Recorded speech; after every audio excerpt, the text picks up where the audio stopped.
नमस्कार, मैं आरबी सिंह यादव और आप देख रहे हैं मेरा YouTube channel RB Singh Yadav editor. आज हम अमेरिका से बेड़ियां डालकर भारत भेजे गए 104 नागरिकों की बात करेंगे। कल हमने रवीश कुमार के साथ कुछ अंश शेयर किए थे अपने वीडियो में, तब बताया था कि इस तरह से अमृतसर में वो 4 नागरिक बेड़ियां डालकर उतार दिए गए और अपना प्रधानमंत्री, जो भारत सरकार के प्रधानमंत्री हैं, वो गंगा में डुबकी लगा रहे थे उस समय। कितनी विडंबना की बात है कि अभी तक प्रधानमंत्री ने अपना मुंह नहीं खोला इस मुद्दे पर, और शायद 12-13 को वो पेरिस होते हुए अमेरिका जाने वाले हैं और वहाँ पर उनको बुलावा दिया गया है। वो किस मुंह से वहाँ मिलने जा रहे हैं, किस मुंह से मिलेंगे कि उनके देश के नागरिकों को अप्रवासी अवैध भारतीय बता करके और उनके पैरों में बेड़ियां डाल करके जहाज में एक टॉयलेट मात्र, तमाम महिलाएं, छोटे बच्चे, उनको भरपेट खाना भी नहीं दिया गया। इतनी लंबी यात्रा भूखे प्यासे ऐसे यहाँ पर ज़बरदस्ती करके छोड़ दिया गया। ज़बरदस्ती का मतलब ये होता है कि नॉर्मल जहाज़ से आना और सेना के जहाज़ को ज़बरदस्ती यहाँ पर भेज करके अमृतसर में छोड़ देना, ये कितनी बड़ी बात है। मुझे जहाँ तक लगता है कि देश के और भी कई हवाई अड्डे हैं, वहाँ पर भी ये काम किया जा सकता था, लेकिन जानबूझ करके जहाँ आम आदमी पार्टी का शासन है इस समय, उसको नीचा दिखाने के लिए कि देखिए आपके राज्य में उतरा और आपने कोई प्रबंधन किया, जैसा भी उनकी सोच होगी उस हिसाब से अमृतसर को चुना गया। और वहाँ से फिर एक चीज़ और देखने में आई कि प्रेस को नहीं घुसने दिया। कल भी हमने बताया था, प्रेस को फ़ोटो नहीं लेने दिए। यहाँ तो फ़ोटो मिले ही नहीं, केवल जहाज़ का फ़ोटो वायरल हुआ, लेकिन वो कहाँ से, कैसे, किस तरह से लोग घुस के देश में किन किन राज्यों में चले गए, ये बात अभी तक सामने नहीं आई है। लेकिन मैं आपको बता दूं कि बेड़ियां डाल करके अपने जहाज़ में चढ़ाते हुए अमेरिका ने ज़रूर सारी फोटोग्राफी की है, वीडियो वायरल की है बाकायदे। तो कुछ चीज़ें हम दिखाएंगे। आज संसद में भी बड़ा ज़बरदस्त हंगामा हुआ। भारत सरकार ने, खासकर प्रधानमंत्री और उनकी सरकार ने और उनके जो लोकसभा अध्यक्ष हैं, उन्होंने बार बार कोशिश की कि किसी तरह से भी मामला दब जाए और संसद में ना उठना पाए, लेकिन कांग्रेस ने उसे ज़बरदस्त तरीके से उठाया। तो वो चीज़ हम थोड़ा सा देखेंगे, आपको दिखाते हैं। उसके बाद फिर हम अपने इस वीडियो में कुछ अंश आज रवीश कुमार के फिर जोड़ेंगे और आप तक सच्ची कहानी, जो हमारे अप्रवासी भारतीय हैं जो विदेशी मुद्रा कमा करके भारत लाने के लिए प्रयासरत रहते हैं, उनके बारे में बात करेंगे और उनकी जो सच्ची बात है वो आप तक पहुंचाने की कोशिश करेंगे। आपने मेरा चैनल अभी तक सब्सक्राइब नहीं किया है तो ज़रूर कर लें, और चैनल सब्सक्राइब करने के बाद ये वीडियो अच्छा लगे तो इसे लाइक भी ज़रूर कर लें। चलते हैं हम वो वीडियो देखने के लिए जो संसद में पहले उठाए, उसके बाद कुछ चीज़। और उनके राष्ट्रपति लाल आंख दिखाकर अमेरिका को अब उनके नागरिकों को बेइज्जत और अपमानित करने के बारे में उनको सही मार्ग दिखा सकता है कांग्रेस के राज्यसभा सदस्य। Standard operating procedure. ये देखिए बेड़ियां पैरों में जहाज में चढ़ाते हुए अमेरिका, वीडियो वायरल हो रहा है। That is effective from 2012 provides for the use of restraints. हम इस वीडियो में बताएंगे कि क्यों विदेश मंत्री का जवाब तार्किक नहीं लगता और संतोषजनक भी नहीं। अगर बात प्रक्रियाओं की है तो ऐसी प्रक्रिया कोलंबिया के साथ भी होगी। फिर कोलंबिया ने कैसे मना कर दिया कि उनका नागरिक अमेरिका के सैनिक विमान में हथकड़ियों में बांधकर नहीं लाया जाएगा। विदेश मंत्री के जवाब से यह साफ नहीं हो सका कि भारत क्यों नहीं इतनी सी बात उस अमेरिका से कह सका जो उसका मित्र देश है, जिसके राष्ट्रपति ट्रंप को भारत के प्रधानमंत्री मोदी अपना दोस्त बताते हुए नहीं थकते। सबसे पहले यह वीडियो देखिए और सवाल कीजिए कि क्या अमेरिका 2009 से इसी तरह से वीडियो जारी करता रहा है जिस तरह से यह वीडियो जारी किया गया है। इस वीडियो में देखा जा सकता है कि भारतीय नागरिकों के पांव में बेड़ियां पहनाई गई हैं। किसी तरह वे घसीट कर चल पा रहे हैं। उनके हाथों में हथकड़ियां हैं और कमर में जंजीरें। अमेरिकी सेना के विमान में इन्हें चढ़ाया जा रहा है। अमेरिकी सुरक्षा कर्मी विमान में सवार हो रहे हैं। इसके बाद विमान अमृतसर के लिए उड़ान भरता है।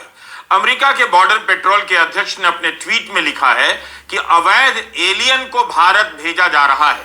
अभी तक का यह सबसे दूर पहुंचाने का अभियान है। अगर आप अवैध रूप से हमारी सीमा में आए हैं तो आपको ऐसे ही हटाया जाएगा।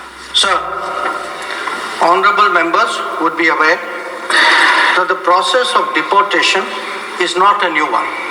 I repeat, not a new one, and has been ongoing for several years. Jaishankar Prasad का I ये would जवाब like to share with the House विदेश मंत्री details हैं of जयशंकर deportation प्रसाद, आप from the जानते हैं। United States since 2009. Their numbers, years-wise, as available with our law enforcement authorities, is as follows. 2009, number of deportees 734. 2010, 799. 2011, 597. 2012, 530. 2013, 550. 2014, 591. 2015, 708. 2016, 1303. 2017, 1024. 2018, 1180. 2019, 2042. 2020, 1889. 2021, 805. 2022, 862. 2023, 617. 2024, 1368. 2025, 104.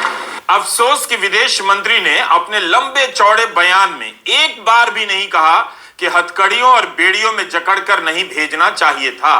Bharat ने एक बार भी नहीं कहा कि अमेरिका ने गलत किया है। 2009 से लेकर 2025 का आंकड़ा देकर विदेश मंत्री का जवाब क्या आपको संतुष्ट कर पा रहा है?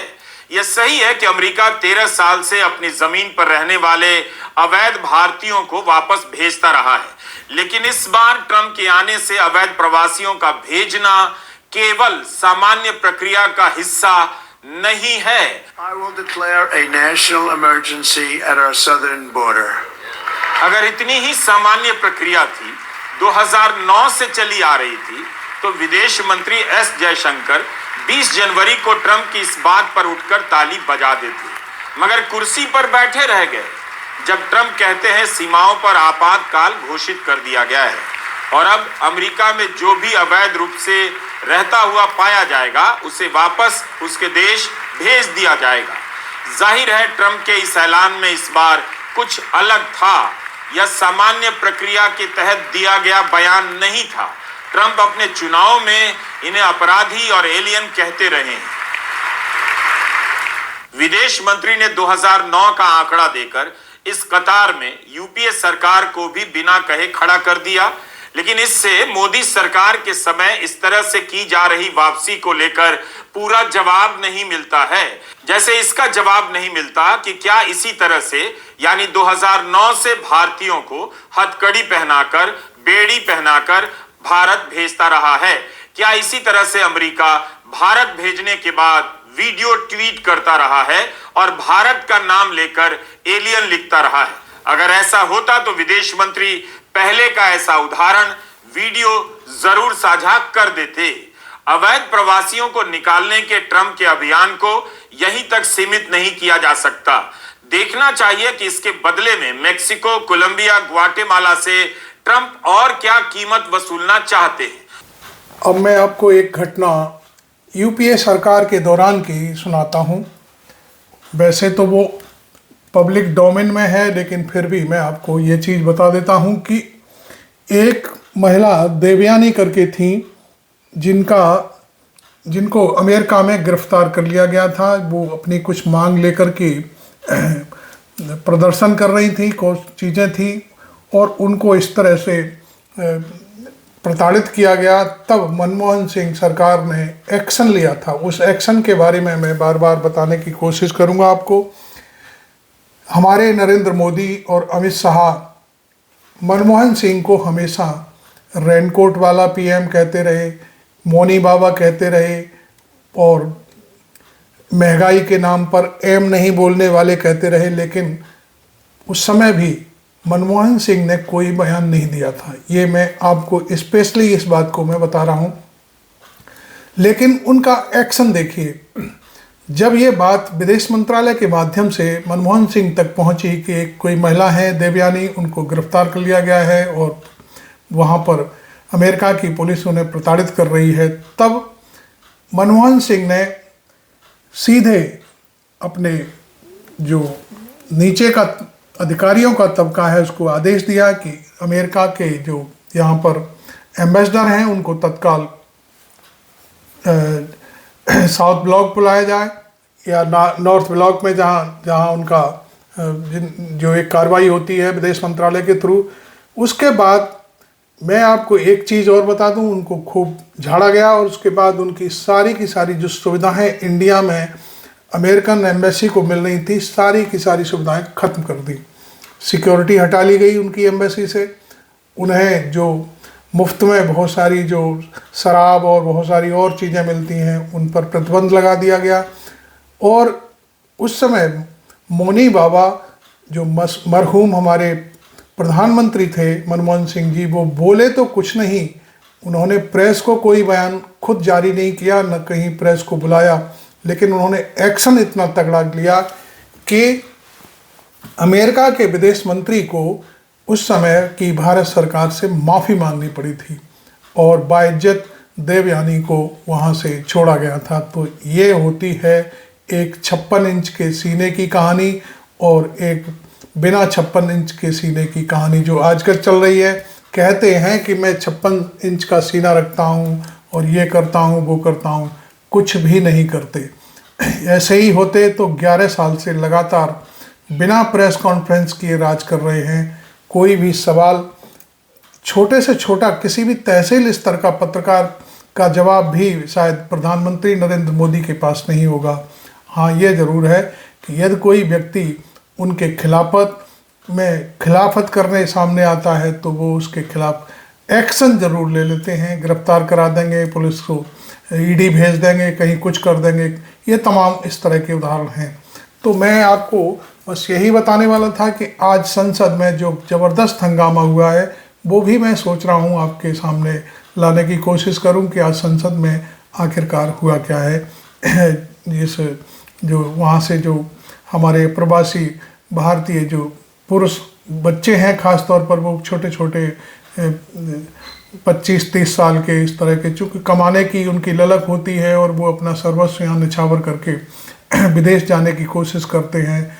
जो लोग 6-6 महीने में अमेरिका में पहुँचे हैं, कहीं किसी देश के थ्रू कहीं उतार दिया एजेंट ने, उसके बाद फिर कहीं दूसरे देश में उतार दिया और उसके बाद फिर अमेरिका में घुसपैठ करा दी मैक्सिको के ज़रिए। तो ये सारी चीज़ें होती रही हैं।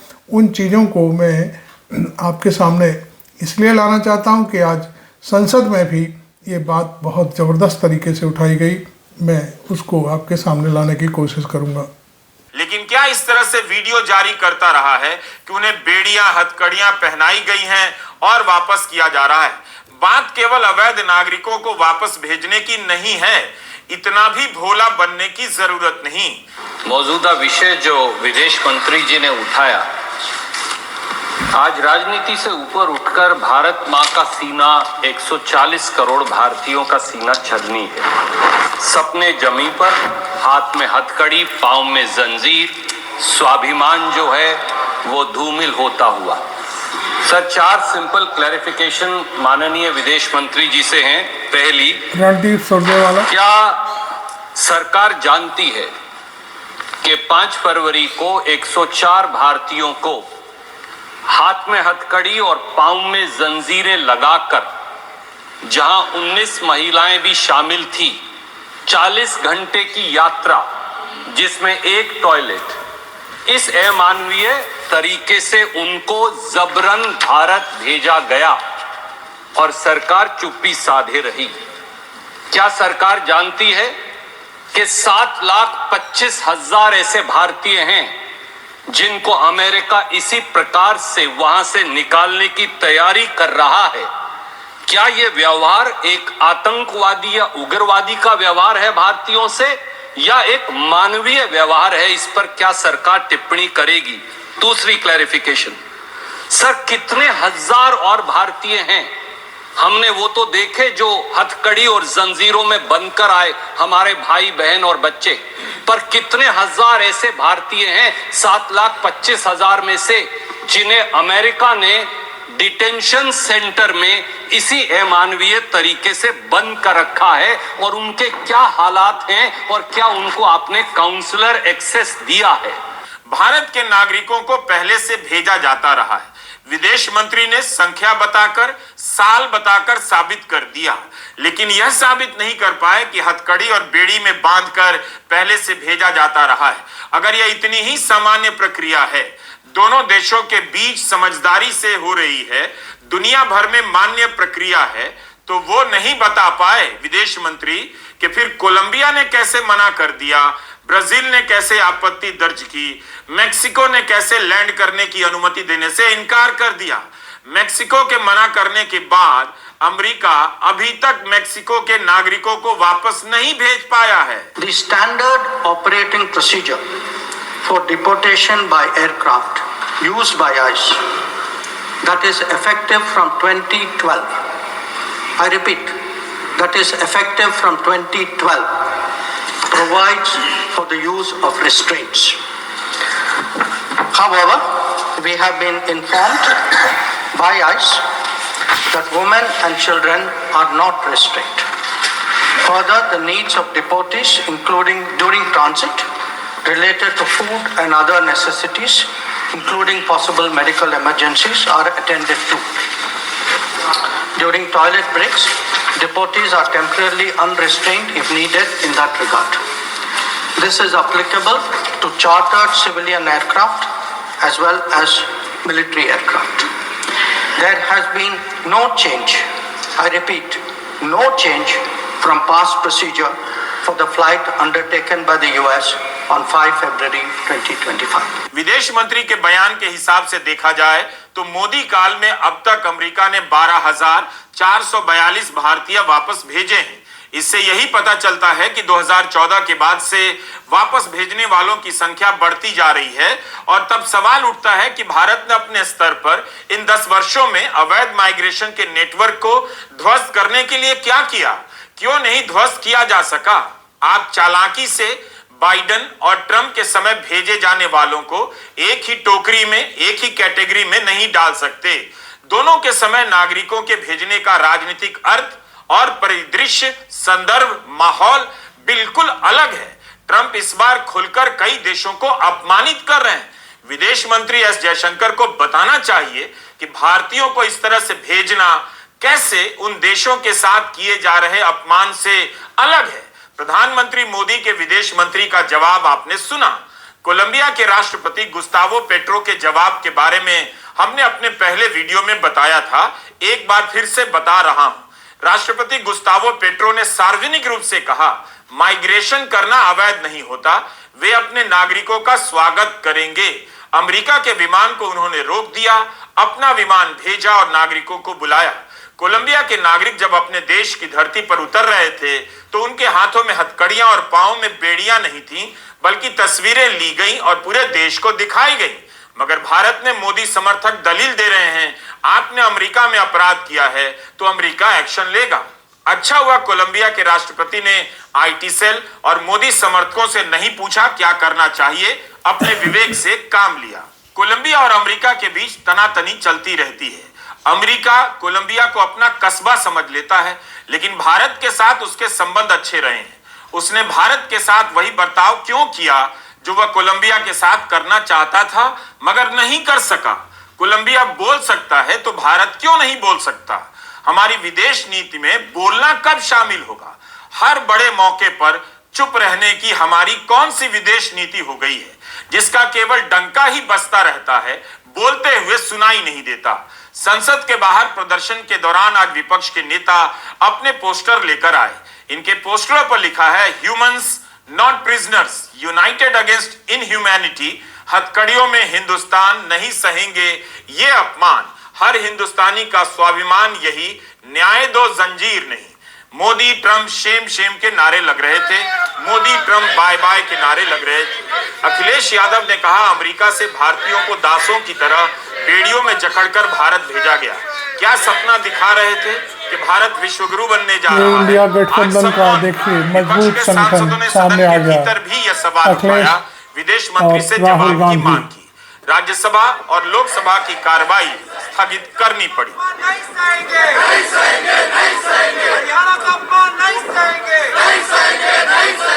Sir, the House would also share the view of the government that it is in our collective interest to encourage legal mobility and discourage illegal movement. In fact, illegal mobility and migration has many other associated activities also of an illegal nature. Moreover, those of our citizens who have been inveigled into illegal movement themselves become prey to other crimes. They are trapped into both moving and working under inhumane conditions. खुद कह रहे हैं विदेश मंत्री कि अवैध network काम करता है और इस अवैध नेटवर्क की जाल में लोग फंसते हैं, वे भी अपराध के लिए इस्तेमाल होते हैं। विदेश मंत्री कह रहे हैं, लेकिन बताना चाहिए कि 10 साल में यह इतना क्यों बढ़ा। गुजरात में तो बीजेपी की ही सरकार है 2 दशक से ज्यादा समय से, तब भी यह नेटवर्क ध्वस्त नहीं हो सका। बात इतनी नहीं है कि आपने किसी देश का कानून तोड़ा है तो सजा मिलेगी, उससे कौन इनकार कर सकता है। लेकिन क्या हाथ में हथकड़ियां डालकर, बेड़ियां डालकर भेजना ही अंतिम विकल्प था? अगर आप इस बात का समर्थन इस आधार पर करते हैं कि ये अपराधी थे, लेकिन भारत के कानून के हिसाब से तो इन्होंने कोई अपराध नहीं किया, फिर भारत की सीमा में ये अपराधी की तरह क्यों लाए गए, इसका जवाब नहीं दे पाते। पंजाब के एनआरआई मंत्री ने पंजाब के 30 युवाओं का एयरपोर्ट पर स्वागत किया, भरोसा दिलाया कि सरकार मदद करने का प्रयास करेगी। किसी भी सरकार को यही करना चाहिए था जो भगवंत सिंह मान ने किया। इन युवाओं को भरोसा दिलाना उनका काम है, क्योंकि राज्य की नीतियों की असफलता के कारण ही ये नौजवान मजबूर होते हैं अपना राज्य छोड़कर दूसरे देश में जाने और बसने के लिए। हमारा सवाल है कि पंजाब के एनआरआई मंत्री अपने राज्य के लोगों के लिए गए थे, तो क्या यहाँ गुजरात और हरियाणा के मंत्री को नहीं होना चाहिए था? क्या गुजरात और हरियाणा के भी मंत्री गए थे? जबकि इन दोनों राज्यों के सबसे अधिक यानी 33 लोग वापस भेजे गए हैं। मीडिया रिपोर्ट के अनुसार हरियाणा ने तो अपने लोगों को लाने के लिए कैदियों वाला वैन भेज दिया, जबकि उन्होंने कोई अपराध नहीं किया है। पंजाब के एनआरआई मंत्री कुलदीप सिंह धालीवाल ने बयान दिया है कि नरेंद्र मोदी को अपने मित्र ट्रंप से बात करके इस मसले का हल निकालना चाहिए। बस मेरी गल नूं ध्यान नाल सुनो कि देश के प्रधानमंत्री नरेंद्र मोदी नूं इस टाइम ते अपने मित्र दे नाल अमेरिका के राष्ट्रपति ट्रंप जी दे नाल गल करके बैठ के इस मसले का हल करना चाहिए। और जेड़े भारतीयों के उत्ते इस वेले डेपुटेशन ते जां जेलों का डर, उन्हां दी ढाल बनना चाहिए ते मसले का हल करना चाहिए। जो लोग आए हैं उनके साथ भारत की सरकार को खड़ा दिखना चाहिए था, कम से कम इतना तो कर सकते थे। विदेश मंत्री के बयान में ऐसा कुछ भी आश्वासन नजर नहीं आया, उनके लिए सांत्वना के शब्द भी नहीं थे। लगता है सरकार और उसके समर्थक इन्हें अपराधी की कैटेगरी में ही देखते रहना चाहते हैं।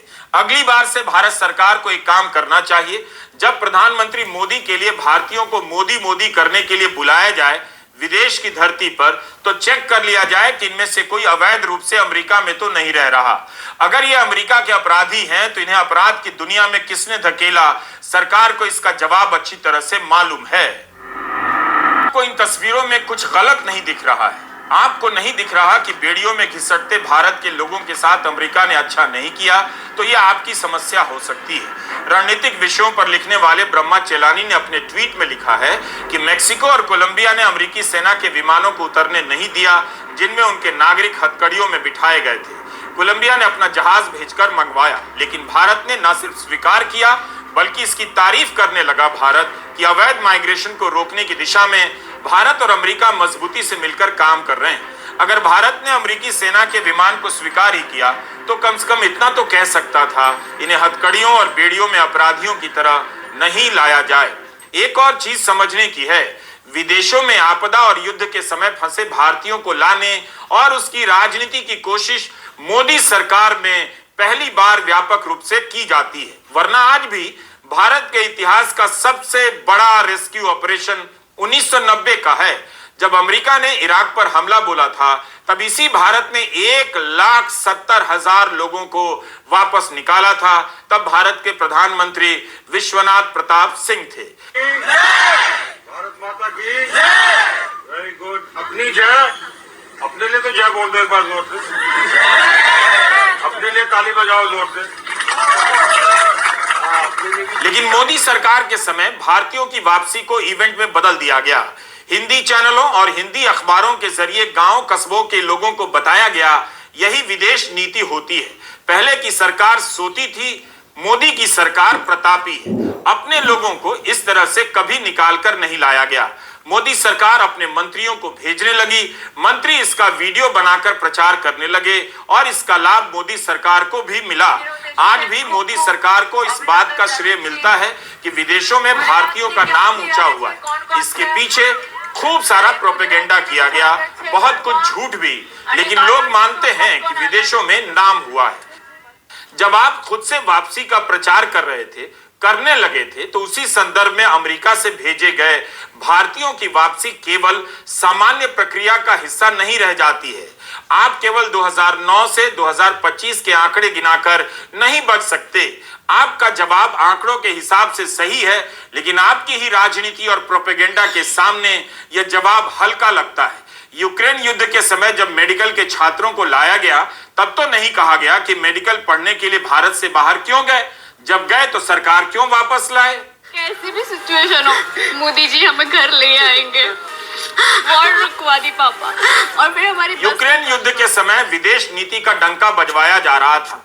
बीजेपी ने बाकायदा विज्ञापन बनाया, मोदी जी ने वॉर रुकवा दी पापा। तो लोग सवाल पूछेंगे, जो युद्ध आज तक नहीं रुका, उस युद्ध को रुकवाने का झूठा विज्ञापन बनाने वाली बीजेपी ने कैसे यह स्लोगन रचा कि मोदी जी ने वॉर रुकवा दी पापा। जाहिर है लोग पूछेंगे कि वॉर रुकवाने वाले पापा के देश के नागरिकों को हथकड़ियों और बेड़ियों में लाया जा रहा है।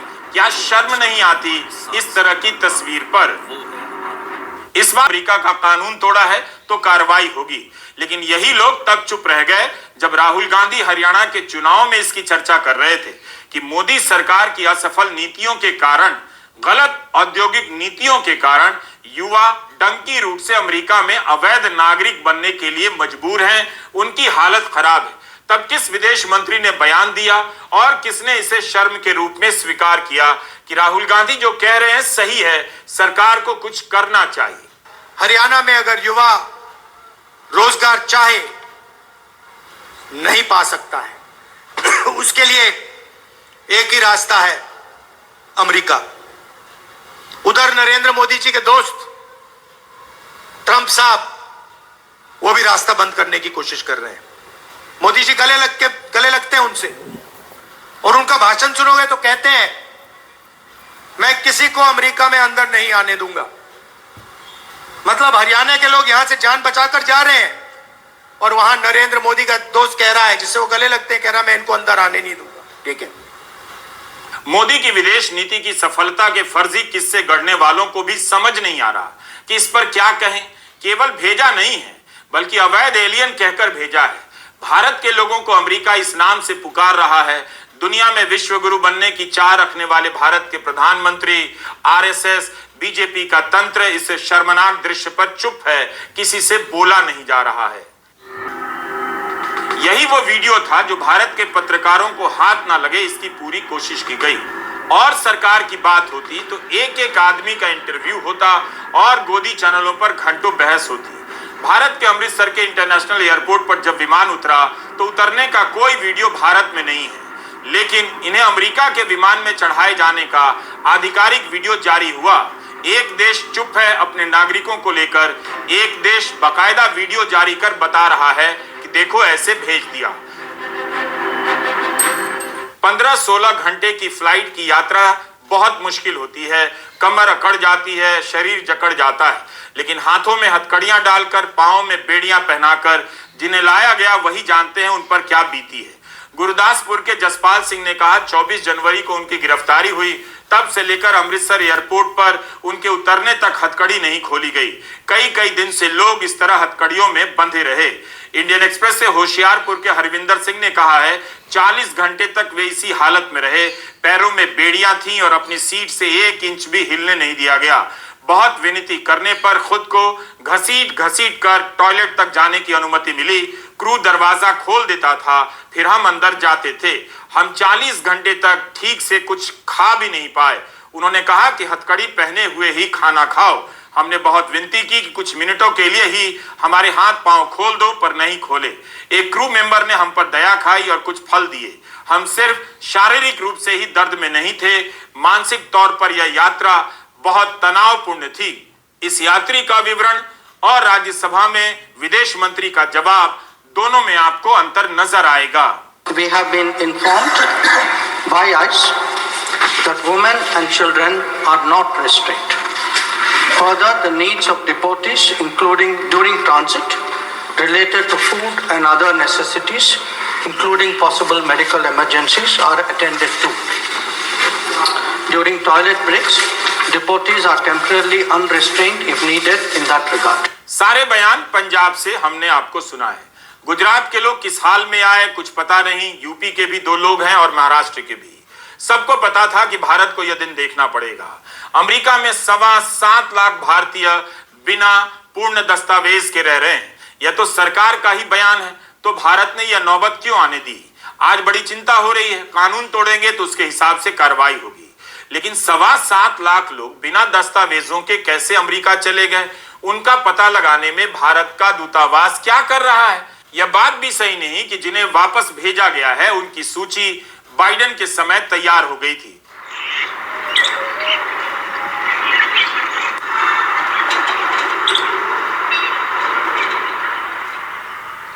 पंजाब के गांवों को हकीकत पता है। कपूरथला के 6 नौजवान अमेरिका से वापस आए हैं। पंजाब की खेती से कमाई नहीं होती, यह सच पंजाब को दशकों से मालूम है। पंजाब के किसान जब मांग करते हैं न्यूनतम समर्थन मूल्य बढ़ाइए, तो उन्हें लाठी डंडों से पीटा जाता है। आखिर किसान क्या करे? मजबूर होकर वो अपने बेटों के लिए डंकी रूट का खतरनाक रास्ता चुनता है। रास्ते में न जाने कितने नौजवान मर जाते हैं। डंकी रूट पर चलने वालों में गुजरात, पंजाब के नौजवान ज्यादा हुआ करते थे, अब हरियाणा भी शामिल है। यह रास्ता उन्हीं में से एक नौजवान जसकरण के घर की तरफ जाता होगा। जसकरण की मां अब देख नहीं सकती। जसकरण के पिता का कहना है कि लाखों रुपए लोन लेकर अमेरिका भेजा, इस उम्मीद में कि अमेरिका से कमाकर भेजेगा, कर्जा उतर जाएगा और इस इकलौते छोटे भाई की 4 बड़ी बहनों की शादी हो जाएगी। मुसीबत को तो बहुत सामना करना पड़ा जी। 6 महीने हो गए सी, 7 महीने कर सके से ਤੇ ਰਸਤੇ 'ਚ ਤੁਹਾਨੂੰ ਪਤਾ ਹੀ ਹੈ ਜਿੱਦਾਂ ਤੰਗੀਆਂ ਕੱਟ ਕੇ ਅਸੀਂ ਕਿਤੇ 25 ਜਨਵਰੀ ਨੂੰ ਜਦੋਂ ਬਾਰਡਰ ਕ੍ਰੋਸ ਕੀਤਾ ਸੀ ਨਹੀਂ ਜੀ, ਤੇ ਬਹੁਤ ਮੁਸ਼ਕਲ ਦੇ ਨਾਲ ਰਾਹ ਦੇ ਵਿੱਚ ਗਏ ਆ ਜਿੱਦਾਂ। ਤੇ ਅਸੀਂ ਇੰਨੇ ਰਿਸ਼ਤੇਦਾਰਾਂ ਤੋਂ ਫੜੇ ਆ ਜੀ, ਸਾਰੇ ਜਿੰਨੇ ਚੱਕ ਕੇ ਲਾਏ ਆ। ਮਾਤੜ ਪਰਿਵਾਰ ਆ ਜਿੱਦਾਂ ਸਾਡਾ ਜੀ, 4 ਬੇਟੀਆਂ ਜਿੱਦਾਂ, 1 ਲੜਕਾ ਛੋਟਾ ਹੈ, ਤੇ ਸਾਰੇ ਪੈਸੇ ਫੜ ਕੇ ਲਾਏ ਆ ਜਿੱਦਾਂ ਜੀ। 45 ਲੱਖ ਰੁਪਏ ਲੱਗੇ ਜੀ। ਮੁਸ਼ਕਲਾਂ ਦਾ ਸਾਹਮਣਾ ਤਾਂ ਬਹੁਤ ਕਰਨਾ ਪੜਾ ਜੀ। ਤੇ ਪੈਸਿਆਂ ਦਾ ਅਰੇਂਜਮੈਂਟ ਅਸੀਂ ਕੀਤਾ। ਫਿਰ ਰਸਤੇ ਵਿੱਚ ਜਿੱਦਾਂ ਦੁਬਈ ਪਹਿਲਾਂ 2-2.5 ਮਹੀਨੇ ਦੁਬਈ ਰਿਹਾ ਪਹਿਲਾਂ, ਤੇ ਰਾਹ ਦੇ ਵਿੱਚ ਤਾਂ ਕਈਆਂ ਮੁਲਕਾਂ ਵਿੱਚ ਹੀ ਲਗਾਇਆ ਹੌਲੀ ਕਰਕੇ ਜੀ। ਗੌਰਮੈਂਟ ਤੇ ਇਹ ਡਿਮਾਂਡ ਹੈ ਜੀ, ਚਲੋ ਬਾਂਹ ਫੜਨੀ ਚਾਹੀਦੀ ਹੈ, ਮਾੜਾ ਮੋਟਾ हेल्प करनी चाहिए है। पंजाब और गुजरात से लोग इसलिए जाते हैं क्योंकि पहले से इन राज्यों के लोग वहां होते हैं, उनके रिश्तेदार होते हैं। अमेरिका में पकड़े जाने पर वही उनकी जमानत करा लेते हैं और फिर सस्ते मजदूर के रूप में काम करने लग जाते हैं। अगर अमेरिकी सेना का विमान अहमदाबाद पर उतरता एयरपोर्ट पर, तो उसी के साथ गुजरात मॉडल की बनाई झूठी कहानी का पर्दाफाश भी हो जाता। कोई बताए कि विकास के मॉडल वाले इस राज्य के गांधीनगर से, जो उसकी राजधानी है, 12 नौजवान क्यों अवैध रास्ते से अमेरिका जाने के लिए मजबूर हुए? गुजरात सरकार तब क्या कर रही थी? 12 नौजवान मेहसाणा जिले से हैं। गुजरात समाचार ने इन सबके नाम प्रकाशित किए हैं। जयवीर सिंह विहोल, हिरल वटसमा, केतुल कुमार पटेल, निकिता पटेल, किरण पटेल, हेमंत सिंह गोहेल, हेमल गोस्वामी, हार्दिक गिरी गोस्वामी, अरुण झाला, खुशबू पटेल, स्मित पटेल, ईशा पटेल, एनी पटेल, मंत्रा पटेल, मायरा पटेल, ऋषिता पटेल, करण सिंह नेतू जी, मीतल गोहिल, ध्रुवगिरी गोस्वामी, हेमानी गोस्वामी, एंजल झाला, माही झाला, जिग्नेश कुमार झाला, राजपूत बालाजी, केतुल कुमार दर्जी, प्रक्षा प्रजापति, जिग्नेश कुमार चौधरी, रुचि चौधरी, पिंटू कुमार प्रजापति, शिव गोस्वामी, जीवन जी गोहिल, जयेश रामी और बीना रामी।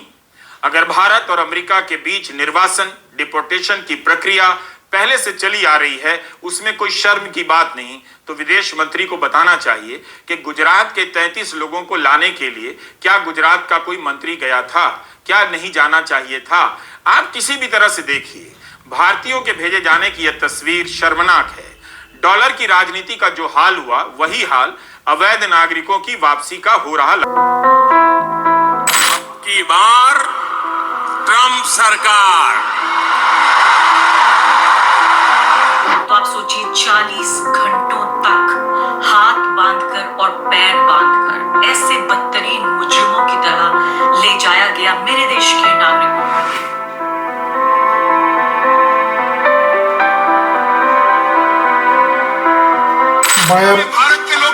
बायर ने देखिए एक वीडियो जारी किया है। चले जाओ, पूछेंगे मोदी के भारत से आते हो। और कई लोग यहाँ पर ये भी कहते हुए पाए गए कि उन्हें ये पता नहीं था कि वो अपने देश वापस जा रहे हैं, उनको ये भी नहीं बताया गया। इस तरह से कोलंबिया और मेक्सिको दोनों देशों ने एक स्टैंड लेते हुए पैर जोर से जमीन पर पटकते हुए कहा कि हमें ये बर्दाश्त नहीं है कि हमारे देश के नागरिकों के साथ ही बदसलूकी हो, और उन्होंने अमेरिका के इस प्लेन को लैंड नहीं होने दिया। ये सारी कहानी देखकर आपको लगता है क्या नरेंद्र मोदी अब भी ट्रंप से मिलने जाएंगे? पूरे देश में जग हंसाई हो रही है, चारों तरफ वीडियो वायरल हो रहे हैं कि भारत के लोगों को हथकड़ी पहना करके सैन्य विमान से अमृतसर छोड़ा गया। इसमें मोदी जी का अभी तक कोई बयान नहीं आया। वो हमेशा मन की बात किया करते हैं, इस पर मैं समझता हूँ उन्हें भी मन की बात कर देनी चाहिए थी, तो पता चल जाता कि उनके मन में क्या चल रहा है। खैर, आपने देश की अमेरिका के जरिए जो दुर्दशा देखी, यह मैं समझता हूँ कि हमारे देश का हर नागरिक इससे पीड़ित होगा।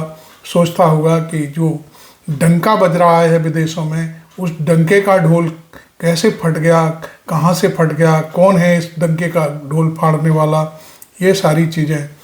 तो आपको ये वीडियो कैसा लगा ज़रूर बताएं और अपनी टिप्पणी भी लिखें कि जो गोदी मीडिया है वो इस मसले को बिल्कुल नहीं दिखा रहा, वहीं जो IT सेल है जो 2-2 रुपये लेकर के टीका टिप्पणियाँ करता है, वो कहता है कि क्राइम किया है तो फिर अपराध के जरिए उसे ये तो भुगतना ही होगा। ये सारी चीज़ें हमने आपके सामने रखी। आपको ये वीडियो कैसा लगा ज़रूर बताएं, एक बार ज़रूर लिखें कि आपके मन में क्या है। और अभी तक चैनल सब्सक्राइब नहीं किया है तो ज़रूर कर लें, वीडियो को लाइक कर दें। Thank you very much. मैं RB सिंह यादव।